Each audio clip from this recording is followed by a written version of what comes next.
Ni kama hivi, si hapa ni Wanailala. Mimi kama Mwanailala, mfanyabiashara mdogo hapa sokoni, tulikuwa na meza zetu maeneo hapa, lakini ndio hivyo viongozi wetu wa karibu ambao wanaendesha hili soko. Kuna wengine ni viongozi wetu wa mtaa ambao wanatufanyia figisu mpaka sisi tutoke sasa hivi. Hapa ilikuwa ni siku ya jana, tunakuja jana hapa asubuhi tunakuta meza zipo na bado mpaka sasa hivi haweleka. Alituambia bwana, tukija kuwatoa hapa basi tuonesha sehemu ya kuelekea. Ina maana mpaka sasa hivi amekuja kututoa kisiasa.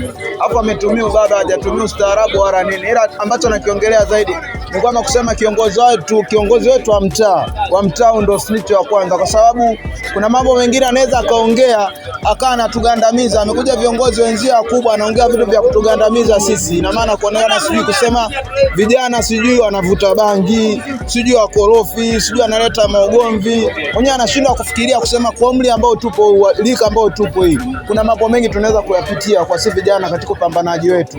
Wao wanachukulia kusema sijui na sisi tukae kizee vile vile. Kwa maana kero yetu ya kwanza kabisa, mimi ni kero yangu kwanza, kiongozi wangu hapa mtaa ndio snitch yetu wa kwanza. Mimi kitu ambacho kina news familia yangu wamekuja yani hapa dakika za mwisho naenda kusema sijui hao Wailala sio wanakunywa pombe, sijui wanalewa, wanashikiana visu. Na mtu ambaye alimshikia kisu hapa. Hadi dakika za mwisho wametolea meza sisi hapa. Sisi tukale wapi? Maana ndio Tanzania wao. Yani maana Tanzania wao. Sababu gani big? Sawa, sisi hapa ni mimi ni chinga ni familia yani maana najipitisha yani. Siuti sina meza. Sahihi. Sasa ni maana kwenye swala la kuuza familia yangu. Naweza nikaleta mimi mteja kutoka kule, maybe nikampeleka shop. You know? Nimempeleka shop haya mteja. Kwa maana yake wenyewe watu angalie hizo.